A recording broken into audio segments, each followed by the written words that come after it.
Alors, ne balma n'a commencé que tout les politologues de Pinière ka billet dimanche 1er mai 2022. Aw bella jele aw bonne fête. Beka ya famma. Ala ka barka do transition ina, ala ka to malien den bella jele kampe. Awa nye misel ta ka di malien den bella jele ma, anga nyogon kala, anga nyogon clan, anga na lamuta ka nyogon fara. Kelein pour que Mali ga gagner la, fara nyogon gandi boke. Munu me transition ko. Shogali mogo teinde. Asimi mogo teinde. Mali mogo di be. Mbo fo bella jele ka nogo bola peu. Parce que baro be étiquette da mogo la car ça y est shogali mogo e kar. Munu be fe jamana nga d'Afrique. Ou ben na sisa non. Ou va foko ni e shogali mogo e ni asimi mogo e. Nete asimi mogo ye, nete shogali mogo ye, ne ka do bu bella jele nye. Awa ne se wu tungara ye shogali ni asimi bi misiri la ne ni son jaradi. Vraiment. Ama ngini malien den bella jele fe anga ben. Ni Mali nchira ate fo anshiko. Ko morgem go djembe wuli ate fo anaka wala hako. Malien anga miselita anga nyogon kala angana lamunta ka nyogon fara munu me fara lila ala ka akli nyuma do bela jelema. Wallahi be bene di kay. Ne se kutungara kelem tise de. Ne de folo ko bala France, mais wallahi ne se kutungara ne ma France lata. Malien be de France lata. C'est vrai ne folo ya damne, mais wala ne kli. Mo si kelem se ka kelen ke quoi. Ni aya anga mouvement chamate tanya fe. Bebolo kale bebolo do bolo lu ya ala yere di quoi do yere de la ka fo ko ni ala be baro kala donc mugo si kelen ka cheya te Mali ko nye asimi kelen te shokeli kelen te ambo fo ka nogo bula pew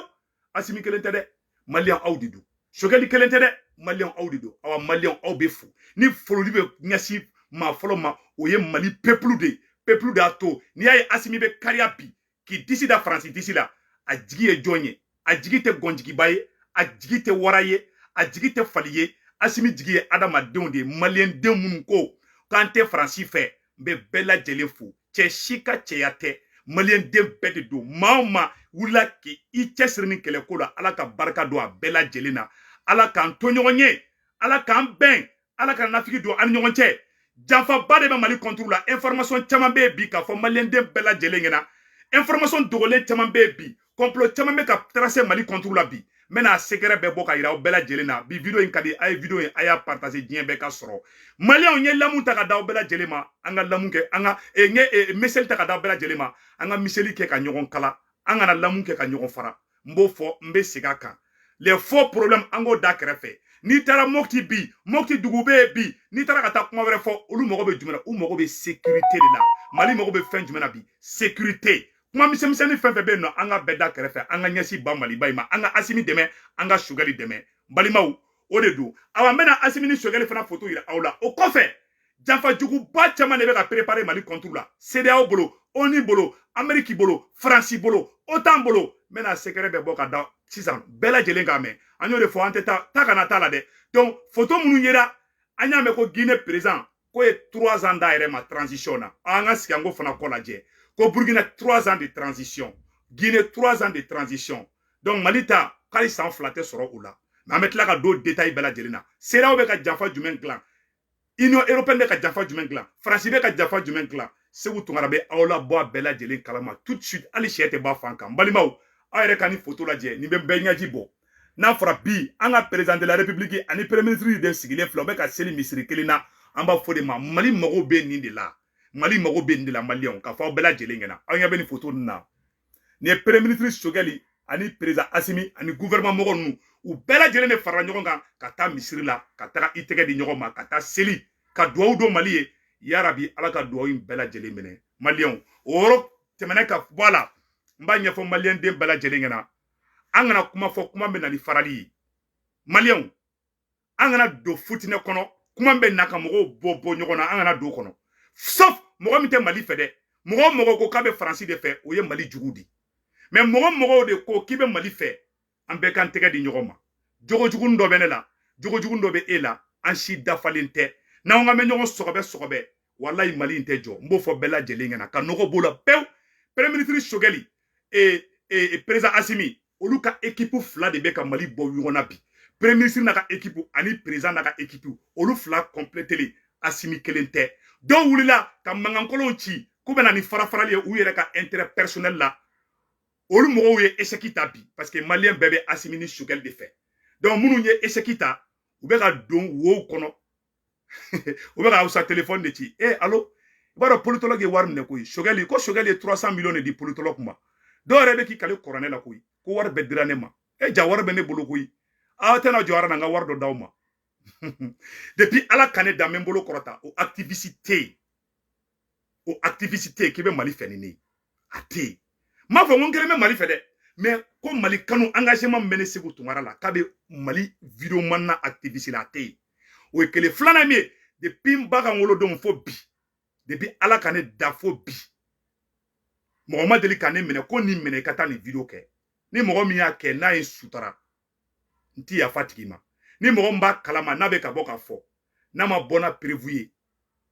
n ti yafa tigi ma n'a prévu bɛ mun bolo a vocal b'i bolo a vidéo b'i bolo a prévu fɛn fɛn b'i bolo ko Segu Tunkara ko nin de dira ma ko Segu Tunkara téléphone ta ko allo Asimi na 50 millions di yan n'o prévu bɛ mɔgɔ bolo n'i ma bɔ n'a ye n ti yafa i ma depuis ala ka ne da ne bɔra hɔrɔn du de kɔnɔ i b'a dɔn hɔrɔn kɔlɔ bolo ko mɔgɔ tɛ se ka i guloki fara i faso ye ka sɔrɔ fɛn ma d'i ma parce que u degelen b'o de la i b'a dɔn bɛɛ chacun est l'image de sa famille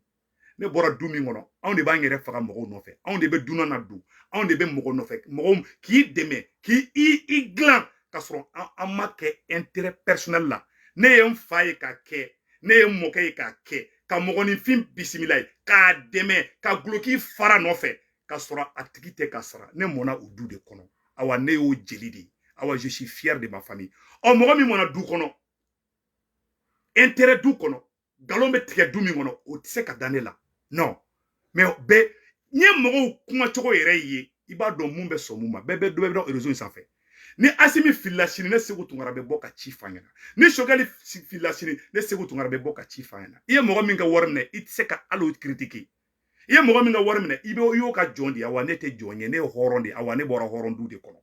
walayi ni malomamɔgɔ malo kun tɛ ne kun bɛ kuranɛ da kan bolo da kan bi a bɛɛ n'ala cɛ mɔgɔ ka dɔrɔmɛ kelen a tɛ ne kɔnɔ wariko layidu a tɛ Segu Tunkara ni mɔgɔ si cɛ Mali kɔnɔ Mali kɔ kan a tɛ m'a fɔ n ko kojugu m'a fɔ n ko jogojugu dɔw tɛ na dɛ voilà n'a taara bɔ ka ko n ka gogɔrɔ dɔ ye nin ye n ka nin bɛ taa n ko t'olu ma dɛ parce que bɛɛ ye kɔni dɔ kɛ ka tɛmɛ mais mun ye liti ne bɛ ka liti mun kɛ ko ka farasi gɛn nambara kelen a t'a kɔnɔ a jɛlen parapatapa ne ko foyi t'a kɔnɔ n bɛ pan o yɔrɔ kunna o ye yɔrɔ bannen ye maliyɛnw janfa jumɛn bɛ Mali contre la bi n bɛna Mali janfa bɛɛ lajɛlen bɔ ka yira aw la Mali janfa fɔlɔfɔlɔ ye jumɛn ye ko CEDEAO mɔgɔw de bɔra a ye kuma in lamɛn dɛ CEDEAO mɔgɔw de bɔra k'u bɛ Burkina dɛmɛ ko aide humanitaire ko CEDEAO mɔgɔw bɛna aide humanitaire kɛ Burkina Faso ye n balimaw o PNF b'an bɛɛ lajɛlen bolo nɔ source Ibouchi a bɛɛ lajɛlen sɛbɛnnen bɛ a yɔrɔ la ko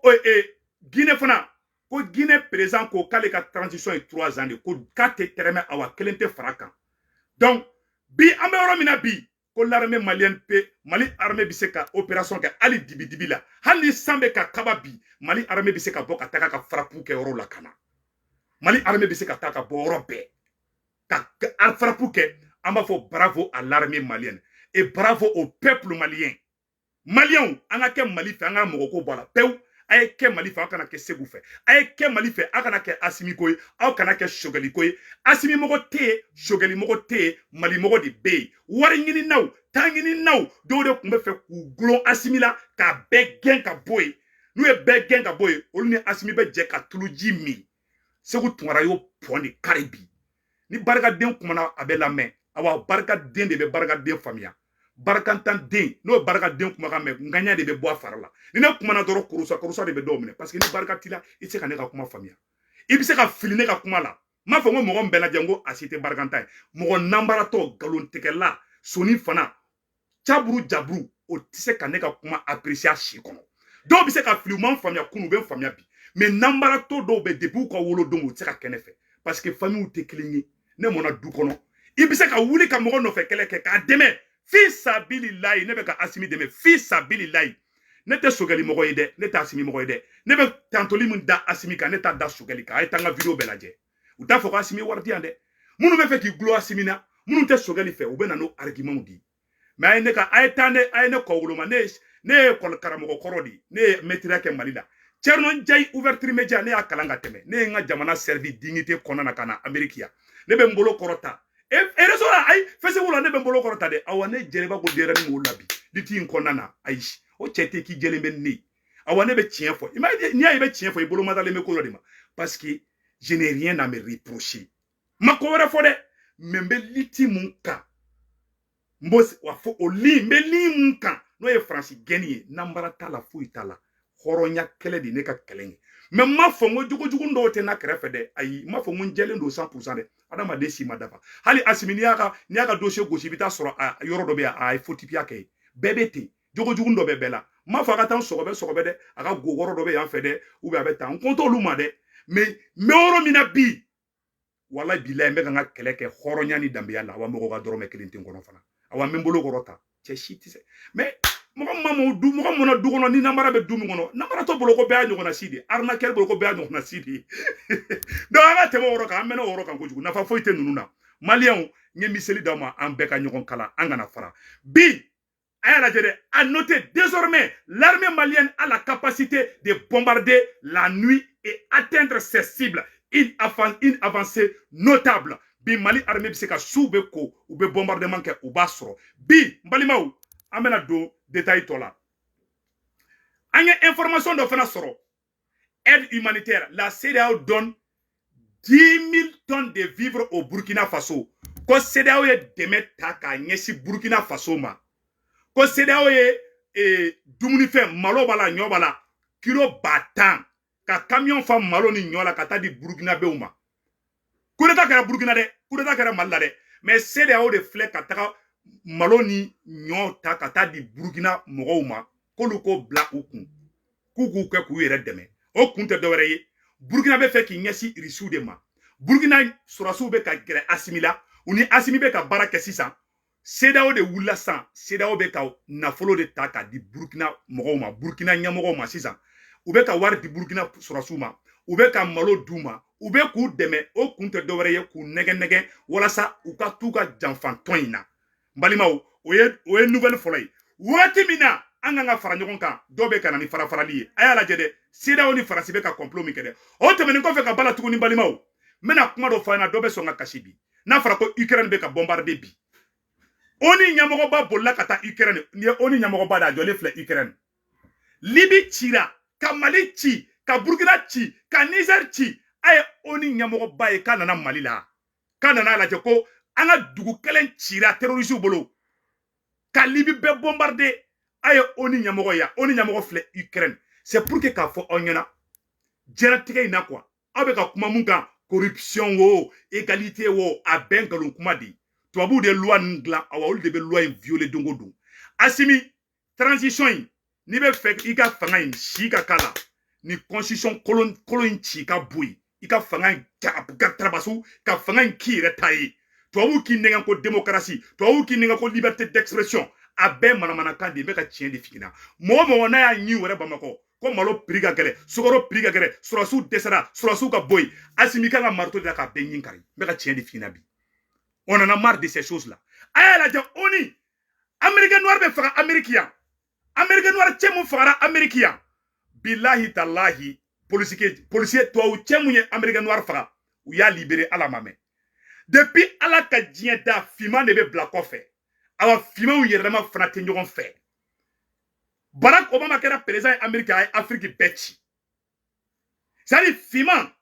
n'i ye finman ye dɔrɔn n'i bɛ jugu saraka bɔ dɔrɔn a di finman ma on est très méchant et ignorant a bɛɛ tɛ dɛ mɔgɔ lankolon ka ca finman na ni siya bɛɛ bilahi c'est la vérité l'homme noir est méchant ingrat égoïste et jaloux voilà l'homme noir an ɲɛngo an hasidi an ka jugu awa an caman bɛ an caman tɛ fɛn dɔn m'a fɔ n ko farafin bɛɛ farafin kilancɛ bɛɛ bɛ ten a y'a lajɛ bi l'armée malienne est en train de monter en puissance maa dɔw bɛ bɔ ka na manamana kɛlɛw sɔrɔ sen kɔrɔ Segu Tunkara wari minɛ 300 millions dira ma yan fɛ Sogɛli mɔgɔ de don ne bɛ tantoli min da Asimi kan ne b'o da Sogɛli kan a ye taa Sogɛli ɲininka Sogɛli ka 300 millions bɔ yɔrɔ jumɛn k'o di ne ma mais a y'a lajɛ bi tubabuw bɛ k'i fara ɲɔgɔn kan Faransiw ka mercenaire mɔgɔ 7 minɛna Ukraine k'a bɛɛ faga e ye Faransi ye k'o fɔ wa ni Mali mercenaire de kun taara Mali politicien kun bɛ bɔ ka Mali gouvernement lebu k'a di diɲɛ bɛɛ ma a ye tubabuw ye ka bɔ ni ɲɔgɔn ye yan a ye tubabuw ye ka bɔ ni ɲɔgɔn ye tubabuw bɛ ɲɔgɔn sutara de nkalon kan aw de bɛ bɔ non démocratie de don liberté d'expression de don o tɛ liberté d'expression ye o ye hasidiya expression de o ye manamana ko expression de de bɔ k'aw ka jamanaw di diɲɛ bɛɛ ma i tɛ américain den ye ka kɛ i tɛ faransi ka den ye ka kɛ anw de bɛ ɲɔgɔn wagati min na an bɛ ɲini ka gagner anw de bɛ bɔ ka ɲɔgɔn gosi ka ɲɔgɔn puskile ka galon ɲɔrɔ ɲɔgɔn na ka ɲɔgɔn imagew tiɲɛ a y'a lajɛ ONU ɲɛmɔgɔba a taara Ukraine supporter Irisiw contre la a y'a lajɛ ONU ɲɛmɔgɔba a filɛ nin en même temps aussi a filɛ nin Ukraine États-Unis minnu cira ni ONU ɲɛmɔgɔba de jɔlen yɔrɔ minnu cira a lajɛ a ko ONU ɲɛmɔgɔba mun fɔ Ukraine n bɛna kalan aw bɛɛ lajɛlen kan mɛn a y'a lajɛ ONU ɲɛmɔgɔ mun fɔ a ko j'ai été ému par la résilience et la bravoure du peuple ukrainien. Mon message pour eux est simple. Nous n'abandonnerons pas. L'ONU redoublera d'efforts pour sauver des vies et réduire les souffrances humaines. Dans cette guerre, comme dans toutes les guerres, les civils payent toujours le prix les plus élevés. Mbalimao, Utara Ukraine. Ukraine mogo be boli ka bɔ Ukraine u bɛ taa Faransi u bɛ so d'u ma u bɛ Faransi papier d'u ma ni Mali cira ni malien bolila ka taga Faransi Faransi bɛ malien refoulé k'u bila kana Mali kɔnɔ yan nɔ o y'a yira mun na parce que u b'a dɔn an tɛ ɲɔgɔn fɛ u b'a dɔn an bɛnnen tɛ u m'an filɛ foyi ni bagan tɛ u m'an filɛ foyi ni saga tɛ bon a y'a lajɛ bi u b'o kelen fana na u y'o kɛ Ukraine a y'a lajɛ nouvelle mun fana bɛ yen tuguni tellement Assimi kɛlen bɛ ka Irisiw traumatiser bi a y'a lajɛ Faransi journaliste bɛ mun fɔ Faransi journaliste dɔ de kumana ko président Assimi be ina fɔ Vladimir Poutine di aye ñoro la meden balimao la France. Regardez ce qu'est la phraséologie des communiqués de la junte malienne aujourd'hui. C'est une junte aya la jede de la France. Regardez ce qu'est la phraséologie des communiqués de la junte malienne aujourd'hui. C'est une junte poutinisée, jusqu'à son expression. Vous prenez un communiqué qui sort des officines du Kremlin, vous prenez un communiqué de Assimi Goïta, le colonel qui dirige cette junte, c'est du copier-coller. Même déni compulsif de la réalité, même complotisme, même exécration irraisonnée de l'Occident, qui devient le principe de tous les maux, etc. etc. Donc, attention, Poutine est extrêmement populaire. Un pays comme l'Indonésie, qui est quand même le pays musulman le plus peuplé du monde, et c'est celui qui se prétend, au prix du paradoxe, le meilleur rempart de la chrétienté contre les périls qu'il menace, qui est aujourd'hui un héros en Indonésie. En soi, ça semble absurde, mais ça dit tellement du discrédit profond et sans doute irréversible de tout ce qui touche à l'Occident dans ces pays, que si on n'y prend pas garde, c'est l'effet boomerang, il est garanti dans les... Balimao, Français ka journaliste kumana. Ko Vladimir Poutine sogo ko ni Assimi sogo e kelen ye. Ko Vladimir Poutine Irisiw ka sorasi ko bɛ dumuni kɛ cogoya min na. Ko Vladimir Poutine ko o bɛ ko kɛ. Ko Poutine bɛ ko kɛ ko Assimi b'o de kɛ. Ko Poutine ko k'a tɛ taa Ukraine bombarder k'a taara bombarder. Ko Assimi ko Irisiw tɛ Mali la. Ko ja ko Irisiw dogolen bɛ Mali la. Ko Poutine bɛ fɛn fɛn kɛ. Ko Assimi ye Afrique Vladimir Poutine de ye. Mɔgɔ wɛrɛ ma fɔ dɛ. Français ka journaliste de bɔra k'a fɔ. Ko ni Faransi ma wuli k'i jɔ. Ko Poutine petit modèle de glanto filɛ Afrique. Ko tɔgɔ ko Assimi Goïta. O de kosɔn Choguel taara fɔ assemblée kɔnɔ. Choguel taara fɔ CNT la. Ko non k'an bɛ to CEDEAO la. K'an tɛna wari créer. K'an tɛna foyi kɛ. Mais gawa dɔw ma faamuya quoi. Ngo Choguel ni Assimi da plaque la. Choguel y'a ka kalan kɛ Irisiw de fɛ yen. Ni Poutine bɔra ka mun fɔ a b'o contraire de fɔ. Poutine bɔra ko non k'ale ta Ukraine kama ko Américains de fɔlɔ y'a fɔ. Américains ka service de renseignement ko wallahi ko Irisiw tɛ semaine kelen kɛ ko n'u ma taa Ukraine bombarder. Irisiw ka président bɔra ko galon de don k'ale tɛna taa yɔrɔ si. O dugujɛ filanan dɔrɔn Poutine ye ordre de ko ka Ukraine bombarder. Ngo Poutine système de do. Gawa caman tɛ se ka ɲɔrɔni faamuya o. C'est à dire que Choguel taara kuma fɔ. C'est à dire Poutine est très discret. Poutine bɛ ko kɛ. A b'a contraire de fɔ yɔrɔ caman na. M'a fɔ yɔrɔ bɛɛ dɛ, a yɔrɔ caman. Bon, journaliste français ka journaliste de ko wallahi ko Assimi Goïta ko ye Poutine petit modèle de. A y'a yɔrɔ lajɛ, n bɛ segin a yɔrɔnin kan. A y'a lamɛn dɛ. De la France. Regardez ce qu'est la phraséologie des communiqués de la junte malienne aujourd'hui. C'est une junte poutinisée, jusqu'à son expression. Vous prenez un communiqué... Comme Mali Sorasou veut communiquer mon cœur, comme Assimi veut communiquer gland comme Poutine fera beau communiquer ɲɔgɔn na si de gland, comme Mali gentou, comme le Poutine les éladi. Donc il y a Assimi yɛrɛ tɔgɔ yɛlɛma ka kɛ Poutine de. A ka to ka Assimi wele ko Assimi Poutine. A y'a mɛn Assimi Maréchal Assimi Poutine a tɔgɔ kura dɔ ye Maréchal Assimi Poutine. Tellement Assimi a Faransi traumatisé. Faransi ma dɔyɔrɔ sɔrɔ Assimi la. U ko Poutine de ko ils ont un président de petit modèle flène Mali kono e malien e maro Assimi Mali kuna wolo Choguel ni Assimi ou Mali kuna wolo malien bon ayala je diebe strane be Assimi ngabi diebe strane be Mali tradition ngabi donc malien an kana kɛlɛ foyi don an senkɔrɔ an fana kan ka wuli de toujours an ni Assimi bɔra ka ko dɔ kɛ n'a man ɲi mais ni ko bɛ taga Assimi yɛrɛ ka intérêt contre la an bɛ bɔ k'o fɔ mais juguw bɛ kuma min ta k'o partager an kana don o jeu la i n'a fɔ CNT bɛ ka mun kɛ a y'a lajɛ dɛ n bɛ segin a yɔrɔnin kan ko Assimi kɛra Afrique Vladimir Poutine de ala ko barikaden Assimi cɛ Assimi ye nisɔndiya san ko Assimi ye ne ka seli diya de ye Assimi non ne bɛna Assimi photo ba dɔ de dilan n ka salon kɔnɔ k'a bɛn ala cɛ walayi maliyɛnw an ka ɲɔrɔ lamɛn tuguni. De la France. Regardez ce qu'est la phraséologie des communiqués de la junte malienne aujourd'hui. C'est une junte poutinisée, jusqu'à son expression. Vous prenez un communiqué qui sort des officines du Kremlin, vous prenez un communiqué de Assimi Goïta, le colonel qui dirige cette junte, c'est du copier-coller. Même déni compulsif de la réalité, même complotisme, même exécration irraisonnée de l'Occident, qui devient le principe de tous les mots, etc. etc. Donc, attention. Poutine est extrêmement populaire. Un pays comme l'Indonésie qui... Ah, non, Joruda.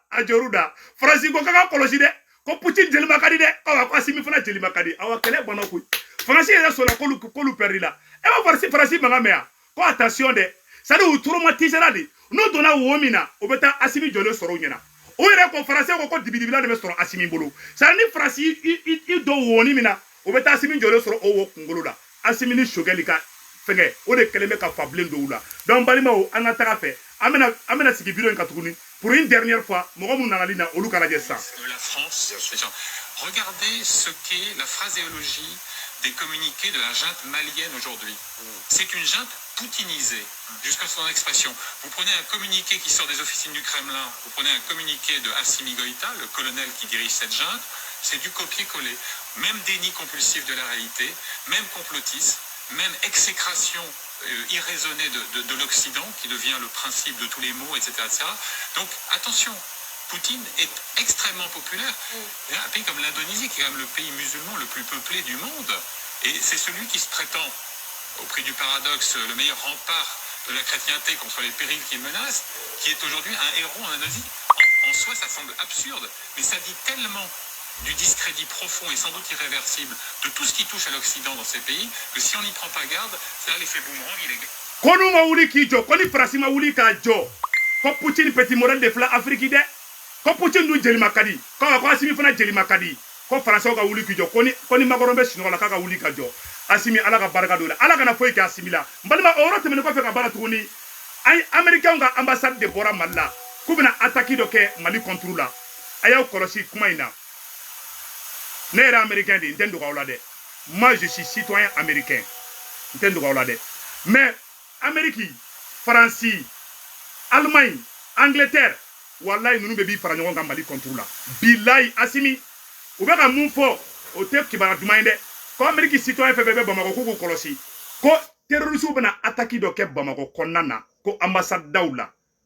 olu y'o dɔn cogo jumɛn munna o tɛ se k'a kunbɛn muna olu tise ka mɔgɔ minnu bɛ fɛ ka attaque kɛ Mali contre la muna olu tise ka Assimi wele ko Assimi nin terroriste ninnu de bɛ fɛ ka taa attaque kɛ Mali contre la muna olu tɛ renseignement di an ka sɔrɔsiw ma olu ko de ko attaque bɛ nana kɛ ko américain fɛn fɛn bɛ Mali la k'u bɛɛ k'u kɔlɔsi k'u kana taga yɔrɔw la hali ne bɛ Mali la bi u b'a fɔ ko ne kana taga yɔrɔ dɔw la mais n bɛ mun fɔ ka da o yɔrɔ kan Assimi i hakili to i yɛrɛ la toujours janfa yɔrɔ ka ca c'est à dire que on bɛ guerre d'alliance de kɔnɔ sisan Amérique ni Faransi tɛ ɲɔgɔn tɔgɔ bila fo ka diɲɛ wuli ne yɛrɛ bɛ Amérique dɛ bilayi talayi ne bɛ Amérique dɛ mais walayi bilayi Amérique ni Faransi bolo bɛ ɲɔgɔn bolo américain ko terroristes bɛna attaque kɛ Amérique ambassade bɛ Mali la o de ye kuma in fɔ attaque bɛna kɛ mais olu tɛ a digiw dɔn mɔgɔ min na olu kɛni bɔra kalama ten dɔrɔn mais olu tɛ se k'a fɔ Assimi ni mɔgɔ ninnu de bɛ fɛ ka taa attaque kɛ olu kɛni bɔra ko attaque bɛna kɛ o tɛ ko jɛlen ye Assimi ayiwa i hakili to i yɛrɛ la Bamako ka bɛɛ k'i hakili to aw yɛrɛ la hali mɔgɔ min ko man go hali mɔgɔ minnu bɛ ka ne tɔgɔ tiɲɛ ala kana to terroriste attaque k'aw sɔrɔ mɔgɔ bɛ ka n tɔgɔ tiɲɛ n ka dugawu b'aw bɛɛ ala kana aw si to nin kɛlɛ in na ala kana to terroriste ka futinɛ ka bin maliyɛn den kelen kan hali politicien minnu bɛ ka Assimi kɛlɛ bi ala kana foyi k'aw si la ne be do do malien dembe awa ne be malien dembe fe ne be tiɲɛ de fɔ tiɲɛ fɔla ma ka goyi ko bokasa ni do ye ne dɔrɔn bokasa de be du nuna parce que ne kasa ka goyi ko bokasa parce que ne be kuma mun fɔ do ko da an glon karsa la an be sa karsa nɔfɛ ne ko an glon mali la an tɛ se ka ɲɔgɔn ye sinon kɛlɛ tɛ wuyo tɛ ne be malien den bɛɛ fɛ awa kɛlɛ tɛ ni mɔgɔ cɛ dɛ kɛlɛ tɛ ni mɔgɔ cɛ dɛ n ka kuma mana digi mun fana na ayiwa tiɲɛ de don dɛ a bɛɛ ban a bɛɛ filɛ dɛ an ka mun ɲɛfɔ Asimi ɲɛna an bɛ yɔrɔ min na bi an bɛ guerre d'alliance de la bi dɛ Amérique Angleterre France Allemagne n'a bɔra Rusiw ni Chinois la ni jamana o jamana y'aw nɛgɛn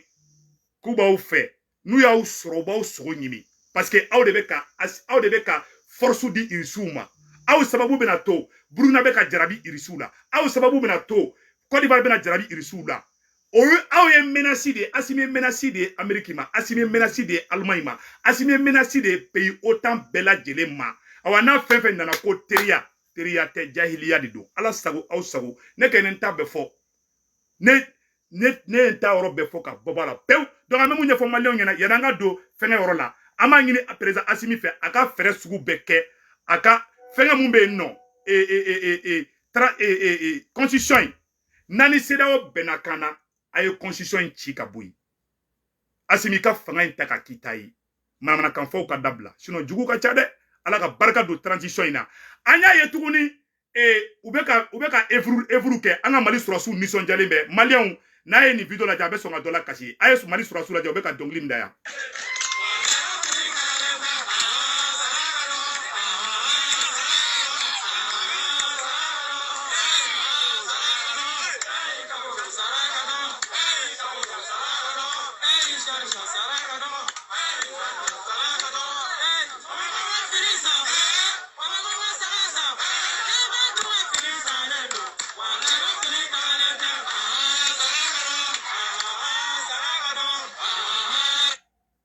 balimaw Mali sɔrɔsiw de filɛ tan ne ye nin dɔrɔn ne ɲɛji de bɔ walayi sara ka dɔgɔ mais avec tout ça u bɛ ka kɛlɛ kɛ u bɛ ka faso kumawolo bɛɛ ka to sɔrɔsiw kɔ bɛɛ ka lettre E don kepi mun filɛ n kunkolo la ne yɛrɛ bɛ ka kepi in caman feere $20 t-shirt caman ba bɛ ni mɔgɔ min mago b'a la Amérique bɛɛ bɛ n ka numéro dɔn ala ka hɛrɛ kɛ Mali ye a k'an bɛn balimaw ala ka maliyɛnden bɛɛ bɛn yarabi yama ala ka maliyɛnden bɛɛ lajɛlen bɛn ala kana foyi don an ɲɔgɔn cɛ a ye ɲɔgɔn kɛlɛw dabila ni armand prier nin ye nin bɛɛ ye ka taga ni Asimi y'i jɔ k'an y'an ka marifa sɔrɔ nin cogo de la juguw bɛ se ka na ni système wɛrɛ ye walasa an kana marifa ni fɛnw sɔrɔ donc an ka ɲɔgɔn to sutara la an ka bɛn n bɛ segin a kan an bɛɛ ka bɛn an bɛɛ ka to transition in kɔ an kana fɔ k'an bɛ Asimi mɔgɔ ye an ye Asimi mɔgɔ tɛ yen Sogɛli mɔgɔ tɛ yen Mali mɔgɔ de bɛ yen ala sago aw sago mɔgɔ minnu bɛ ka kumaw fɔ mɔgɔ minnu bɛ k'a laɲini u bɛ ka k'u yɛrɛ ka intérêt personnel de la n y'a caman kɛlɛ o yɔrɔ de la n ye camarade caman kɛlɛ parce que u tun bɛ fɛ ka na ni bɛnbaliya de ye donc n t'o la bi n t'o la sini ala ka barika don Mali la